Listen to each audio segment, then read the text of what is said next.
Hello, everyone. Welcome to this program entitled Senescence, Pollutants, and Autophagy in Macrophages, which is proposed by EUR-Live Graduate School. This is part of a series on senescence and pollution.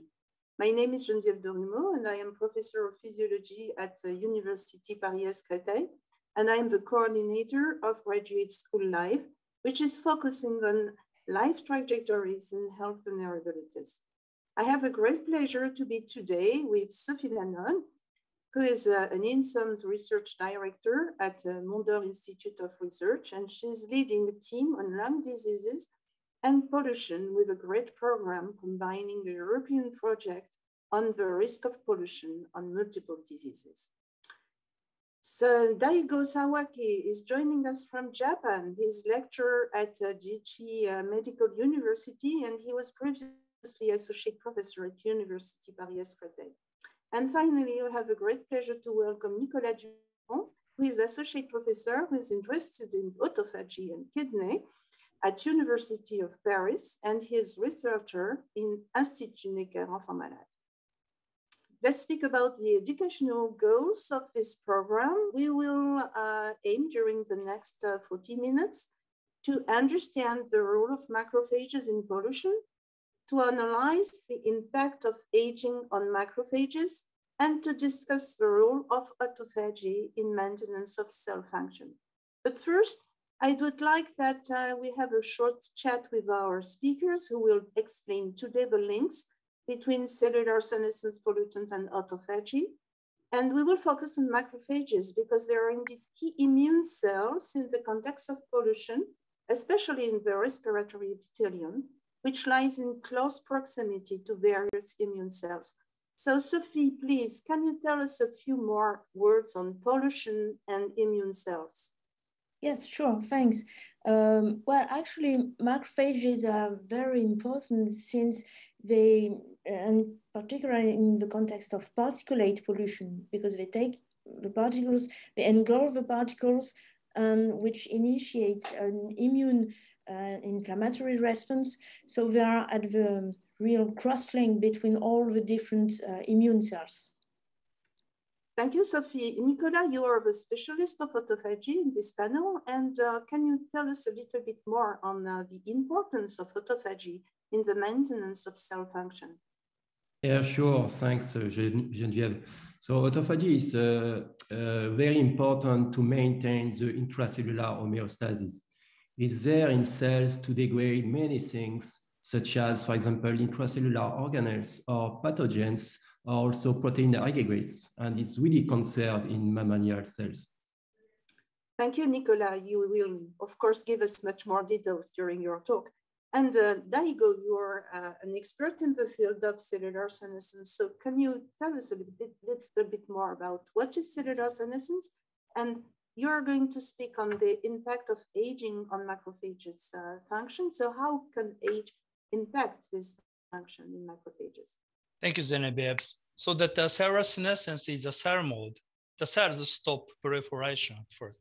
But actually they are very metabolically active and doing something else, not like coagulations. And of course that the aging influences its vulnerability. I mean that the vulnerability of macrophages and resulting in the cell dysfunction. Thank you, Daigo. So we are going to start a program with Sophie. And Sophie, you will address the question of the impact of pollution on lung disease. And the question is, what is the role of the ultrafine particles that unfortunately we are breathing too often? Thanks a lot, Geneviève.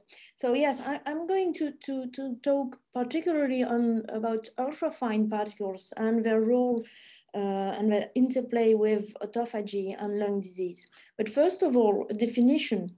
What are ultrafine particles? Well, they can be of two different origins, either natural with volcanoes or wood fires, but also they can be of anthropic origin.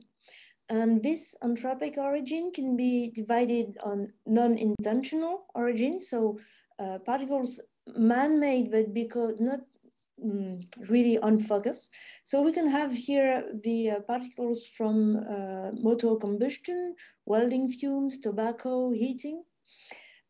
Or another source of anthropic nanoparticles are particles man-made intentionally because they present really interesting new functionalities. And so that's what we call manufactured nanoparticles, where we can find metal nanoparticles or carbon nanotubes, for example. So there's a lot of these particles that are currently produced intentionally by industrials. We can count more than 1,800 now of these kind of manufactured nanoparticles. And importantly, there's an overlap between the definition of manufactured nanoparticles and ultrafine, since the terminology ultrafine is for the particles of below 100 nanometers of diameter, but which are found in air pollution. And what's interesting to know is that finally, what do we know about the health effect of air pollution? Currently, we don't know, there's no clear data about the health effect of ultrafine particles. And the problem is that we really need better exposure data. The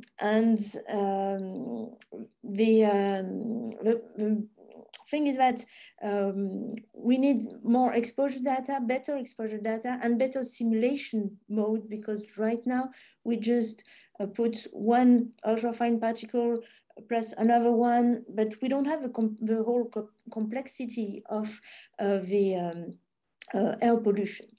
So to try to better understand that and better approach that, we've developed here at INSEM and UPEC a joint platform which is called Polaris platform. And you see here in the picture on the very far away of the room is the simulation chamber, CSAM simulation chamber. And in the front of the picture, the two isolators where we put animals in them. And combining the two, we have really the opportunity, thanks to the CSAM chamber and the simulation chamber, to simulate very accurately both the gaseous phase, but also the aerosol phase of the air pollution, with soot particles, inorganic salts, mineral dust particles. And this will create the secondary organic aerosol, which is typical of complex pollution. And so this is a real interesting tool to better simulate air pollution and be able to understand the role of ultrafine in the respiratory effects. But right now, what is really available in the literature is more on the respiratory effects of manufactured nanoparticle.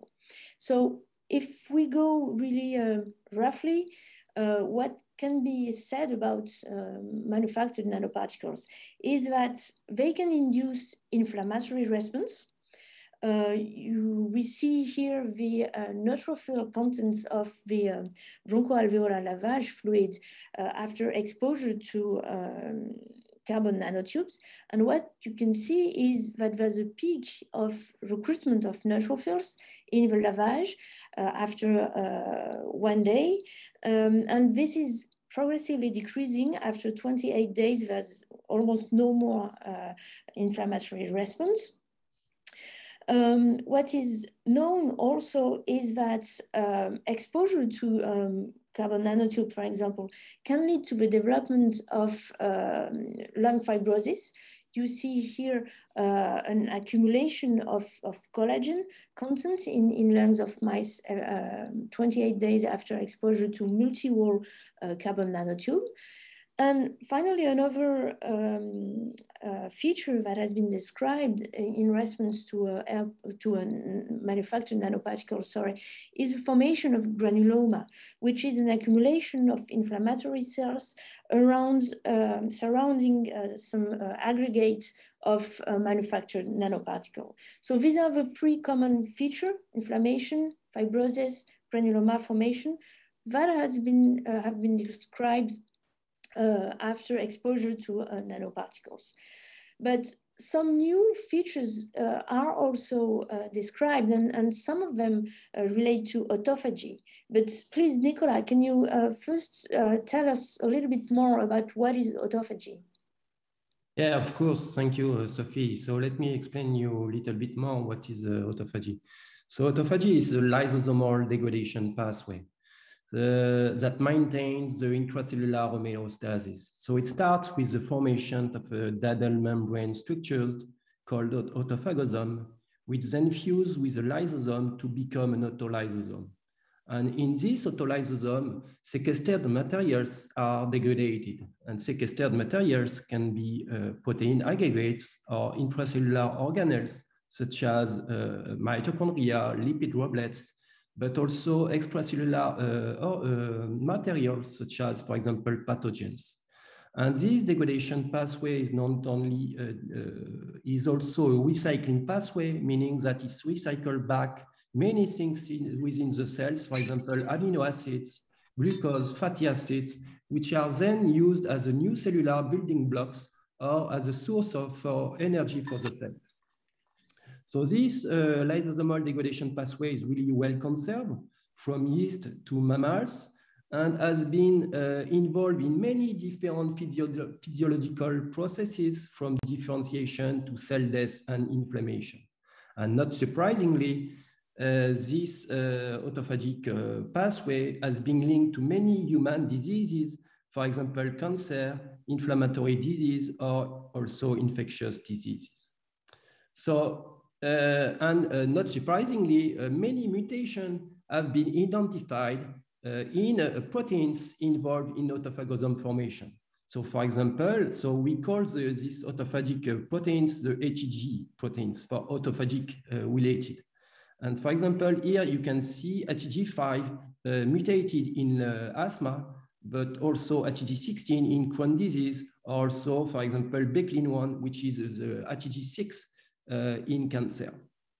And importantly, I should mention, usually people, when they are talking about autophagy, they refer to macroautophagy. But it's important to mention that we have three different types of autophagy in mammalian cells.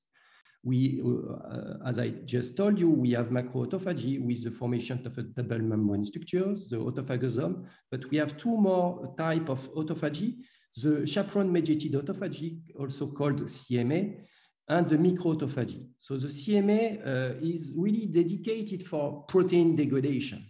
So you need a protein and a motif on these proteins. And once the chaperone HSC70 recognize a specific motif on these proteins, the key fork motif, these proteins is translocated to the lysosome for degradation through the LAMP2A protein.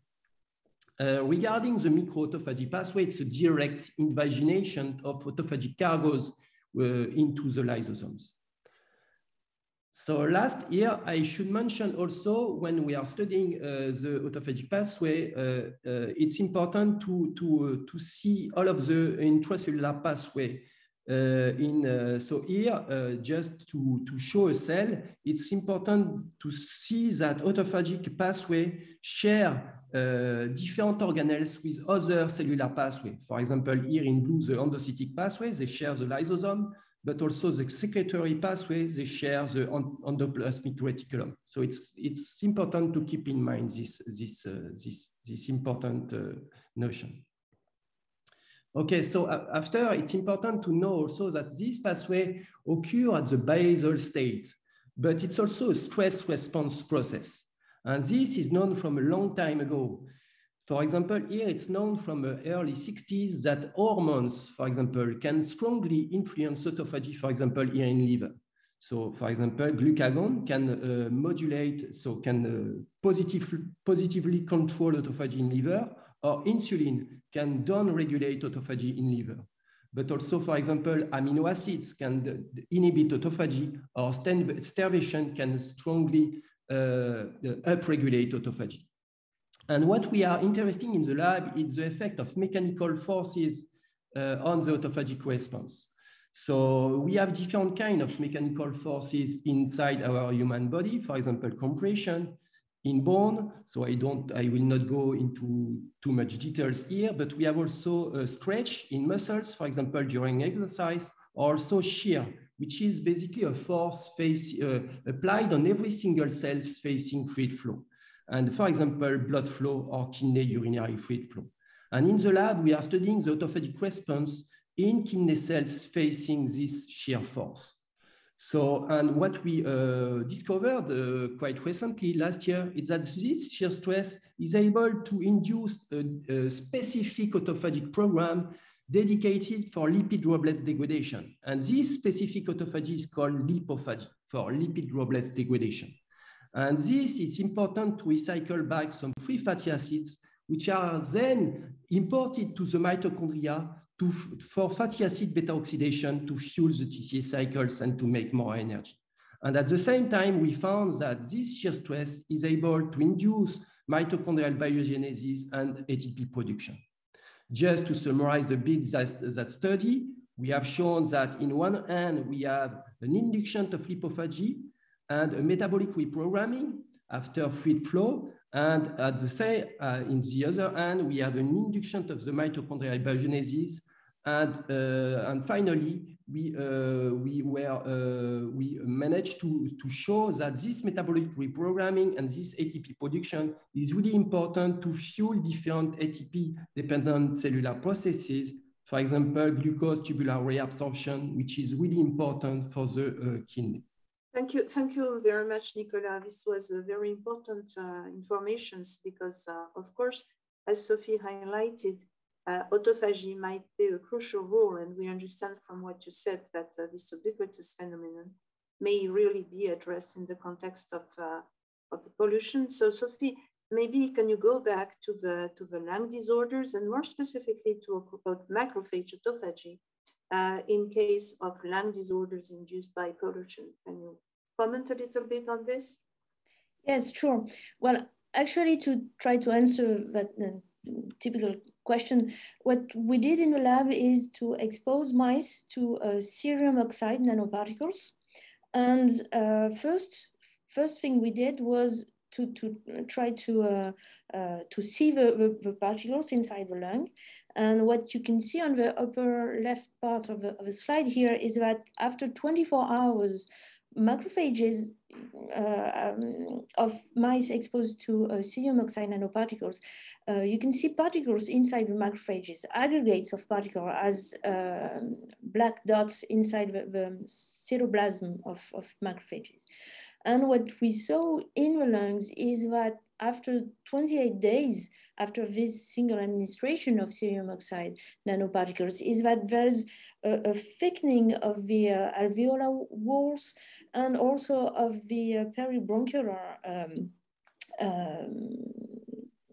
spot inside the lungs, meaning that nanoparticles exposure induced lung fibrosis, as I showed you before with carbon nanotubes. And with also the presence of particles inside macrophages that are in the lumen of the alveoli. So we wanted to know if that was concomitant with autophagy induction.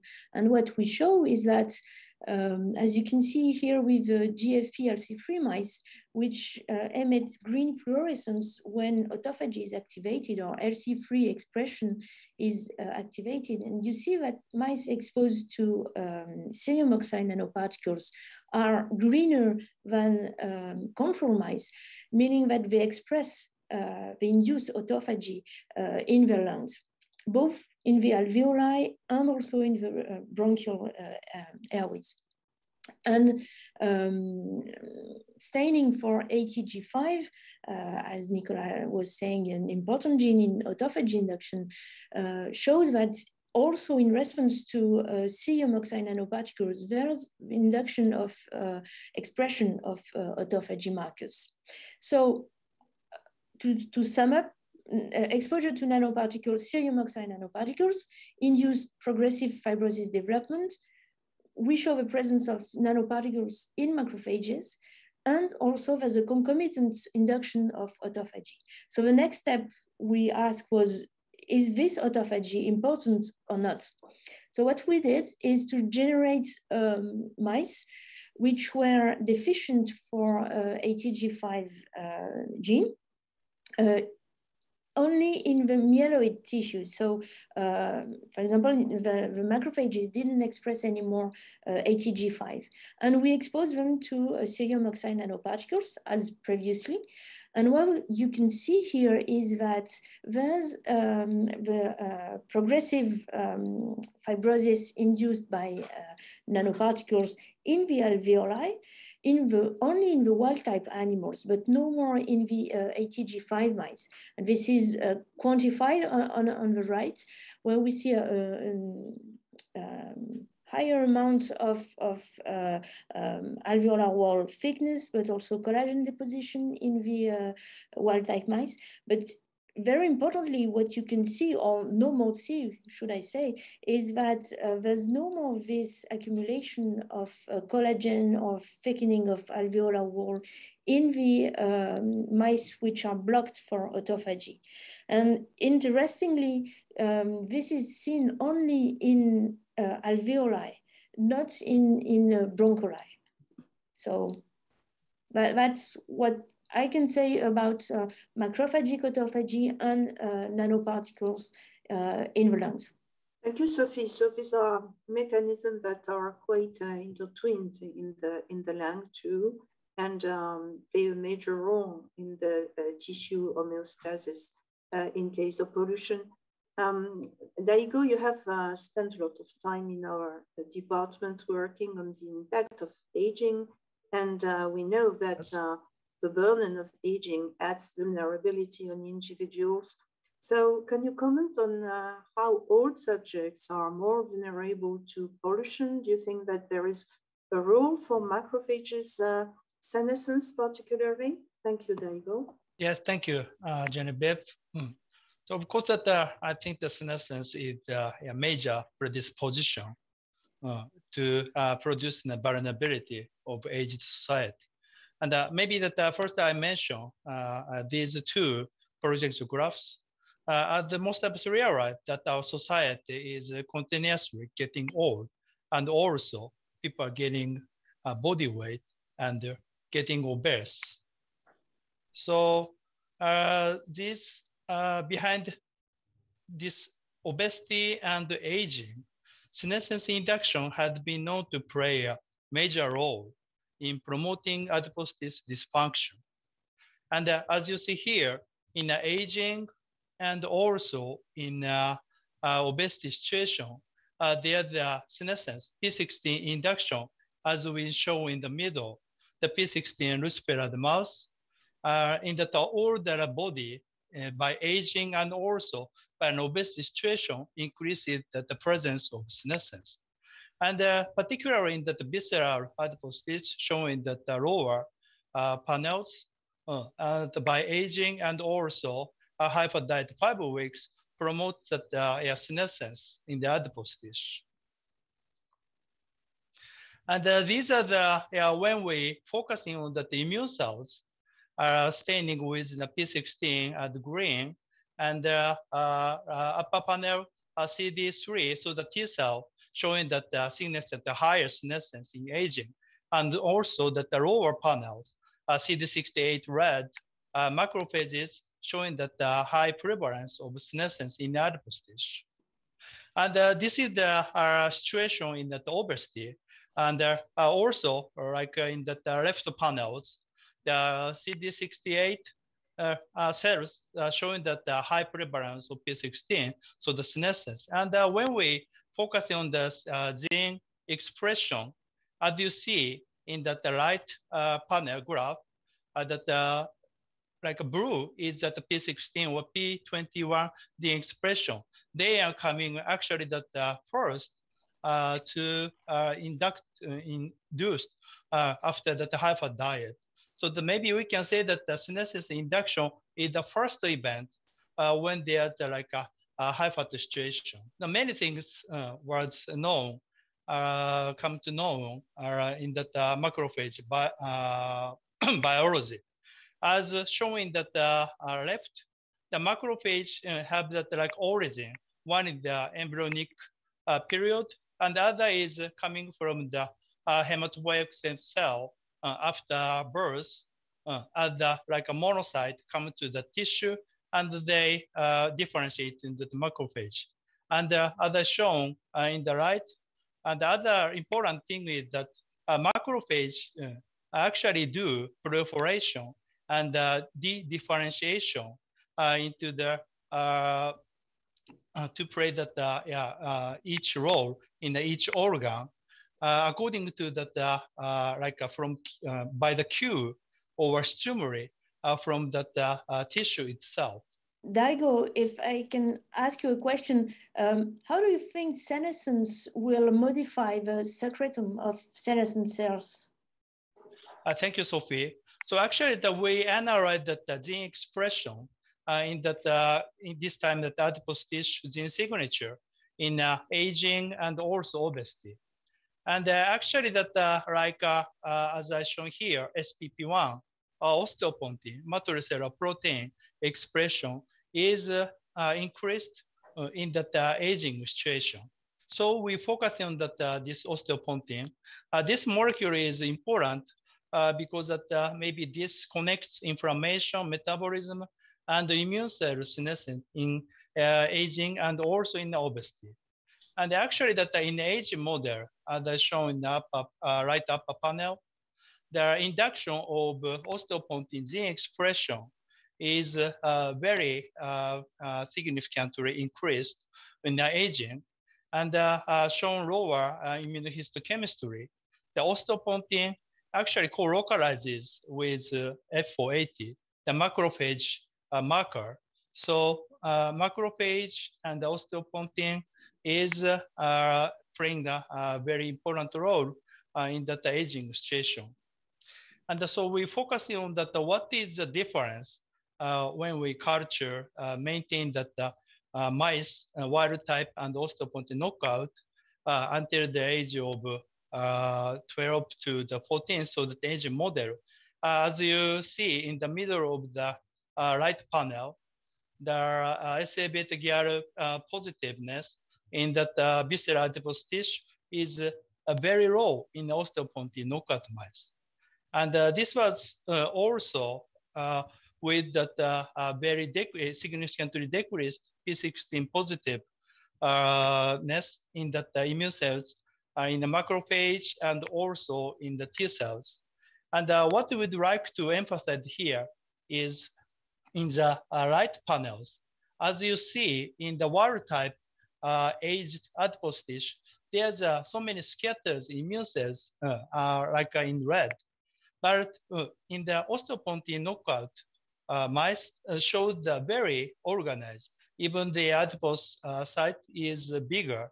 So I think that the less senescent adipose tissue actually showing that very organized, retains organized structure of adipose tissue.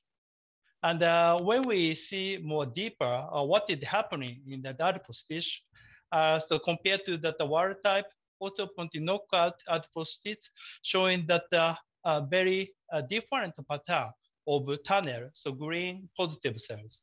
So in the wild type, green positive cells is very like scattered, and the red cells, so they are the CD45 positive immune cells. They are a little bit distant from green marker, so the tunnel or DNA damage cells. But as you see in the osteopontin knockout adipose tissue, that the red cell and green signals are very much co-localizing, like wrapped with the red cells.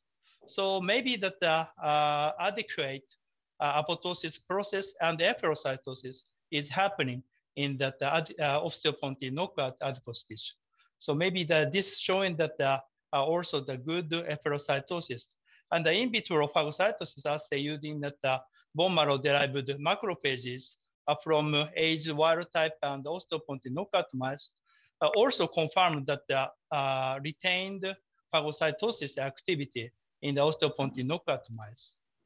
So we found that like a retained efferocytosis, and of course that this metabolism and the immunity and the secretome in that aging and obesity situation is maybe linked with the senescence. As we see that maybe that the senescence participating in the intracellular function too, as like autophagy. Thank you, Daigo. Thank you for insisting on the fact that it's not only aging, but also premature aging that may be induced by obesity that may lead to macrophage senescence and important markers of senescence, such as increase of P16, P21 expression, and increase in beta-galactosidase staining may are indicators of senescence. I have a question now to go back to the autophagy for Nicolas. Can you comment on the link between autophagy and senescence? Yeah, sure. I should mention that many labs have investigated this link, and basically it's quite complex. So autophagy can be either pro-senescent or anti-senescence. And here I'm just describing a few papers, but you can find many others. So for example, depending the cellular context, and so depending the context, autophagy, for example, has been shown in 2015 that can promote senescence through the degradation of nuclear lamina and through the degradation of chromatin. And for the anti-senescence role, for example, autophagy has been shown to degrade a positive regulator of senescence. It's gate A4. It's a transcription factor involved in senescence. But I should also mention another study. It's on the task structure. So the task structure was identified in 2011 and showing one more time the link between autophagy and senescence. And the task, basically, it's a new structure. It's called for TOR autophagy spatial coupling compartments. And basically, this helps the cells to basically couple cellular degradation and protein synthesis to boost protein secretion and to basically boost the SASP, the senescence-associated secretory phenotype for senescent cells. So with that, I think you know a little bit better the link with autophagy and senescence, and it's quite complex. Thank you. These are a lot of very fascinating topics to study, and that may be available for future students interested in joining our labs, either for master or PhD degree, and working and dissecting these different mechanisms. And with these different approaches, I think that we have reached the end of our program that was entitled Senescence, Pollutant, and Autophagy. And I think that this slide summarized the key role of the macrophages in the maintenance of the tissue and how it may be affected by external factors such as pollution, but also by other environmental factors, including the nutrition. And if we consider that we are adding the level of vulnerability through the aging process, we can see how the macrophages are losing their key function with more pro-inflammatory secretome, decrease of the property of phagocytosis and efferocytosis, which impairs their immune function, the increase of inflammatory cytokine production, which is really important. The impact on the autophagy, which is impaired and may affect also the metabolism of the macrophages. And of course, we have seen different organs today, focusing primarily on the lung, since we were focusing on the impact of pollution. But you have to know that the lung is probably the first organ being affected by pollution, but many of the different organs are affected, including the cardiovascular system and many of the organs. So it's quite important to address the key role of the macrophages as cells that are opposed to the noxious effect of pollution and how other vulnerable conditions may impair their key role in maintaining the tissue homeostasis.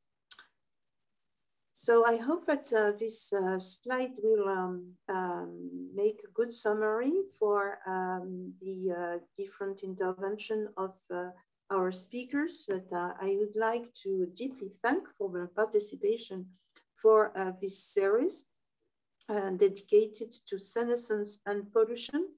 I would like to remind you that EUR-Live is a graduate program that offers every year master and PhD grant allocation. So do not miss our next course. We will have a call in June, so apply for a master position in our lab. But in May, you will have also another call for a PhD program that we do support with additional grants for traveling abroad if the pandemic will allow it, but also different programs that are at the intersection of the environmental and health, epidemiologic study, and of course, biology and health.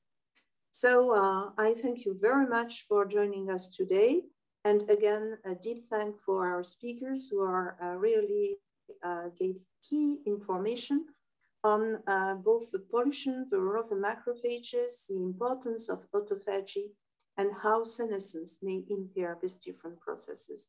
Thank you very much, and hope to have you very soon on our next series of EUR-Live. Goodbye.